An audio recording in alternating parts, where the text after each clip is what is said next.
Hello, in this short video we're going to talk about why your hips wear out, and I'll give you a little hint. It's not just because we're getting old.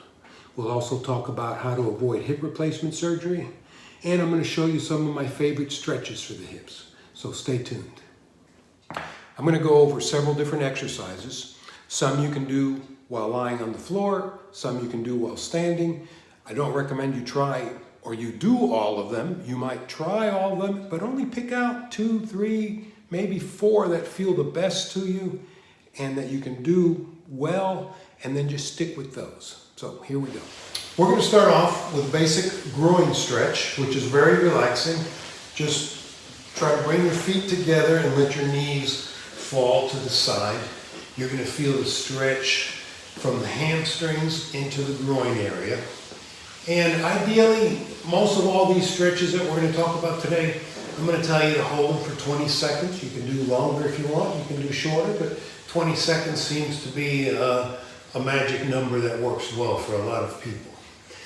After that, we're going to start looking at getting the hips opened up and getting some rotation in your hips. Bringing your knees up, cross one knee over the other. In this case, I'm crossing my left knee over my right and using the left leg to pull yourself to the left, keeping your shoulders flat. You come over as far as you can. Hold again for 20 seconds. Then, of course, you're going to repeat to the other side.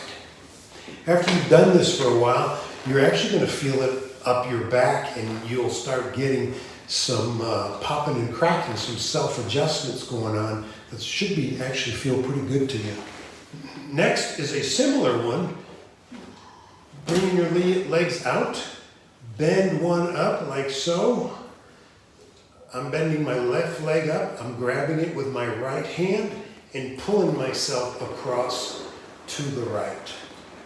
It's got a different feel to it, so I recommend you do both. These are two of my absolute favorite ones that I do on a regular basis. Hold it for 20 seconds, and then of course you repeat to the other side. This next one you can do in the upright position as you see me. In this case, I'm bending my left leg back behind me. If you've got knee issues, you'll find this difficult to do, so you'll want to leave this one off. And then you're going to lean backwards. You're going to feel the stretch into the hamstrings, into the quads, into the groin area, and even into the abdomen, going up this way as you come back. Lastly, in the down position here, in this case, I'm bringing my left leg forward, letting my right leg behind me, knees on the ground, and stretching, pushing kind of downward and forward, feeling the stretch in the hamstrings on both sides actually, and in the groin area.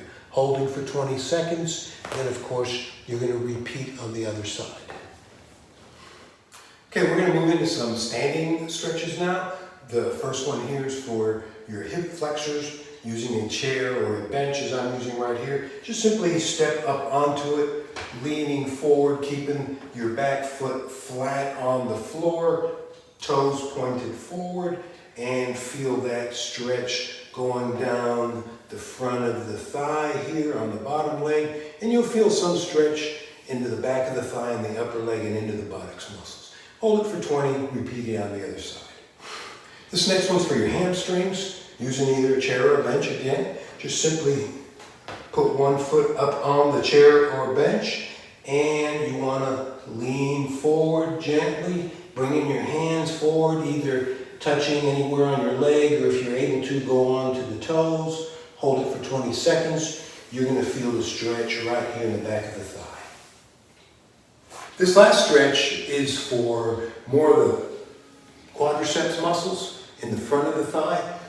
A lot of people don't include that with hip exercises, but I think it's important to get both sides of the muscles. Simply bring your knee up if you're able to. Do this. Some people with knee problems will have a hard time with this one.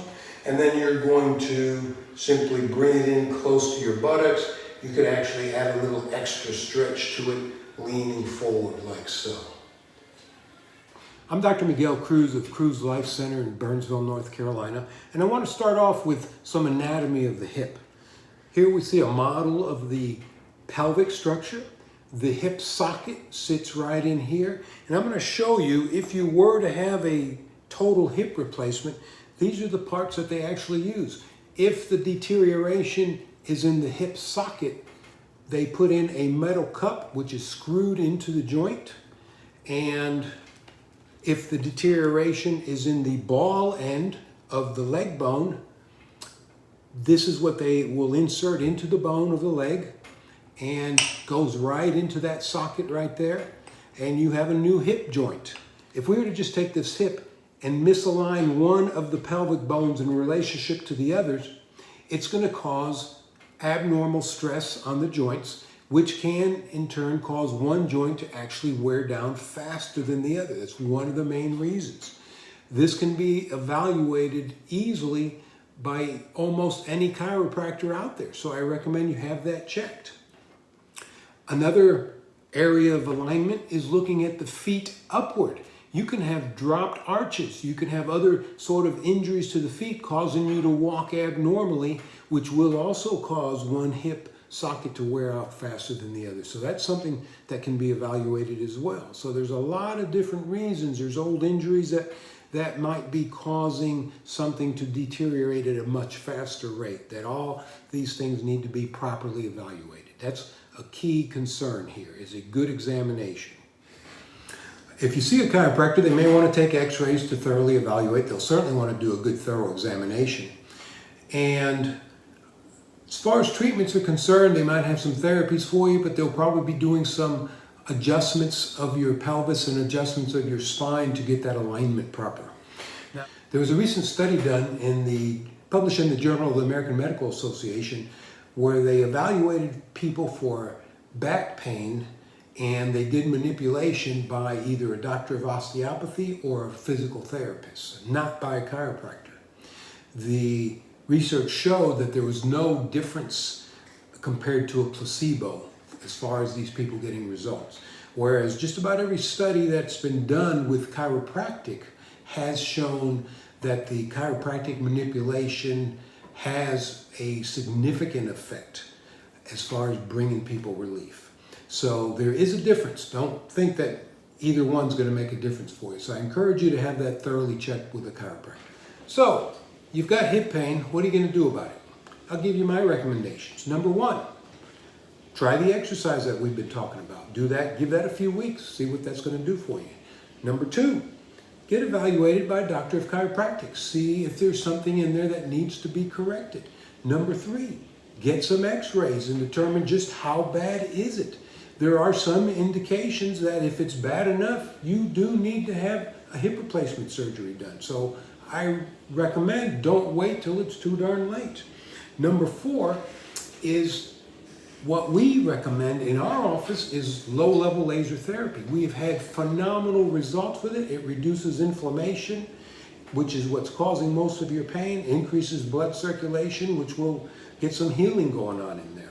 So there's more information on the low-level laser therapy in my website.